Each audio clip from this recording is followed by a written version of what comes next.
Hey everybody, thank you so much for clicking on this video. We are in week 2 of our 4-week series on leadership. And I am so excited this week to talk to you about the head, the heart, and the hands of leadership. How do you lead with each of these and why are they important? Today we're going to talk about how to lead with your head. Now, before we begin, just real quick, if you find this content useful and you are a part of our 4-week series, I would really appreciate it if you could just subscribe to our channel. It's free. It doesn't cost you anything. And I just honestly love teaching life's lessons and life skills. So thank you so much for watching. I appreciate you very much. All right, here we go. So today we're going to talk about how to lead with your head. So I'm going to go through 4 different things, starting with my path of leadership, all right? Because I just want to kind of show you what leadership has done for me and kind of my progression of leadership throughout my life so far, all right? Now, why leadership? First off, why are we studying it and why am I so passionate about it? Number one, I've seen the impact that one person can make, positive or negative. And for you, I want you to have a positive impact as a leader wherever you go in life. Number 2, I believe everyone can be a leader. So even if you don't believe it, trust me, give it a try, put yourself out there, you can do it. And number 3, I've had many leadership experiences and I just want to share them with you. So thank you so much once again for listening. So my path of leadership really began in the 4th grade. I remember my teacher asked for a volunteer to help clean up. And thinking back, I don't know why, but I just raised my hand, even though I didn't get any extra credit or anything like that. I just wanted to help my teacher. I saw what she was doing and I understood like, okay, well, she works really hard and I just want to help out however I can. So for about 5-10 minutes a day after class, I was straightening up all the desks, etc. So yeah, I just love that. Now, my really big break of leadership happened in the 8th grade. My brother was an ASB before me, and he kind of urged me to run for ASB president. Now, this was a long shot. You have to understand it. Like looking back, I'm very surprised that I actually got the position. I'm so thankful for it. But the reason why this was such a breakthrough is because for the first time, I was responsible for a class and I was responsible for our school. And a lot of the decisions that we made as a collective group mattered. And that was my first kind of experience of like, wow, leadership matters. All right. So after that, what happened? Well, after you leave the 8th grade, you go on to high school. And for me, I went to a school that didn't have many clubs at that time. So I started my own club. It was called the DDR Club, Dance Revolution Club. It was pretty much me and 20 of my friends hanging out at lunch, just playing DDR. And I remember for the first time, okay, I'm responsible for these people. Sure, they're my friends, but I need to treat them well. I need to make sure they all feel happy and they all feel like they matter, etc. So that was my first experience. Long story short, DDR was only so much fun for so long and people kind of dropped out over time. So that club actually failed and we don't talk about that.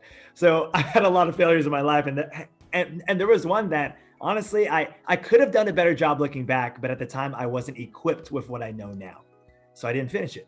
Next, I founded I was part of the founding board and I was the Key Club president my sophomore year. And I did that for the next 3 years. I became the track captain. As you can see, once you become a leader and once you love what you do, it kind of plays a part in your whole life. So I got the chance to be a captain on our sports team. I got a part-time job as a shoe salesman and I got to move up there as well. In 12th grade, I became a choir president. So that was high school. As I continued on with my life, once again, every stage you go through, every new school you go to, and you kind of have to start at the bottom. So as a college freshman, I joined the board of a community service club.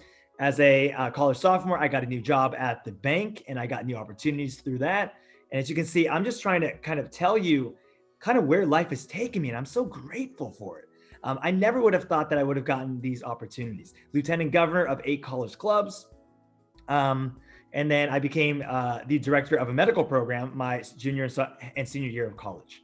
So right now in my life, I'm a high school teacher, as many of you know. I have about 180 students any given year. Our medical program has about 500. On my online groups, I have about 300.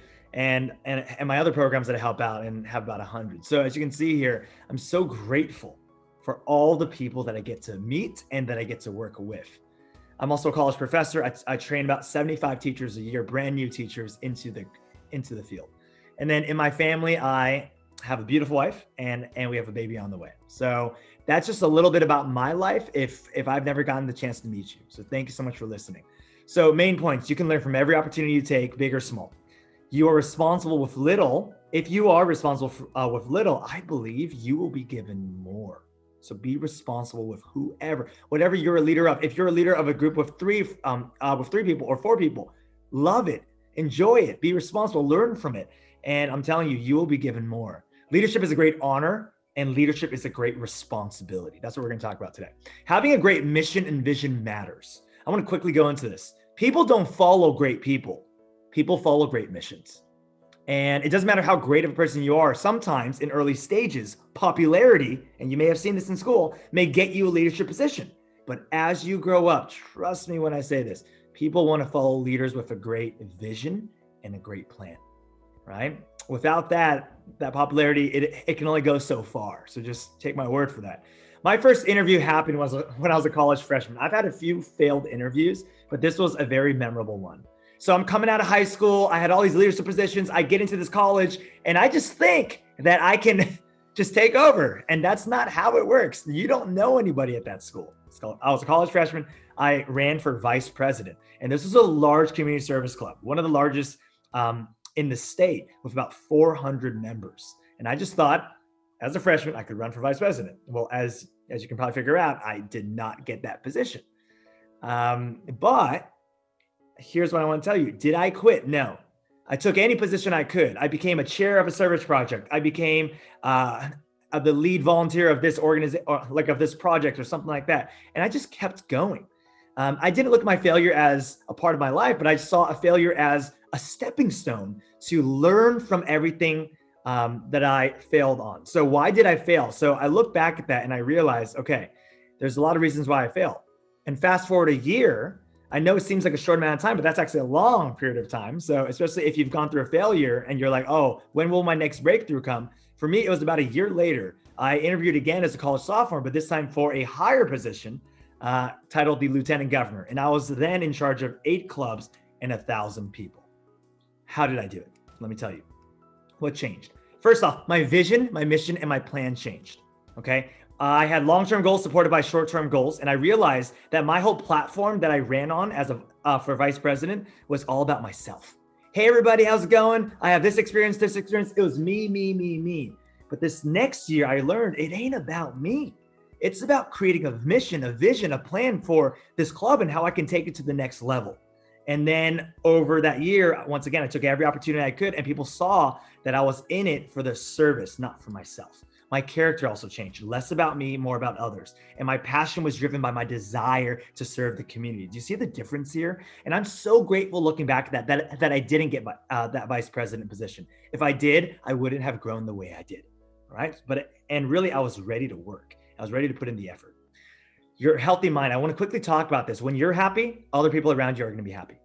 Watch your thoughts. What informs you forms in you. Think about what you're putting into your mind right now. Is it influential? Is it good? Is it good for you in the long run? There's a great quote, your thoughts become your words become your actions become your habits become your character, and your character ultimately gives you the potential you have in life. So as you can see here, it starts where? In your mind. Your thoughts have to be great as a leader. Positive thoughts, positive life potential. Negative thoughts, negative life potential. One of my class mantras is to always have a positive attitude, and that matters. Who you surround yourself matters just as much as well. Here's a quote. Tell me who you spend your time with, and I'll tell you who you are. Deep. I think you've heard by now that you are who you surround yourself with. So as you grow to be a leader, surround yourself with great mentors. You can't go through life alone thinking you know everything. You need mentors who have gone through what you're about to go through. If I can be that mentor for you, I would love to be that person for you. You need a loving family around you. You need friends with strong values. All of those things matter. If you loved what we talked about today, this is only the beginning. Next video, we're going to talk about how to lead with your heart. And we're going to talk about how important that is for you to lead with your heart. All right. Thank you so much.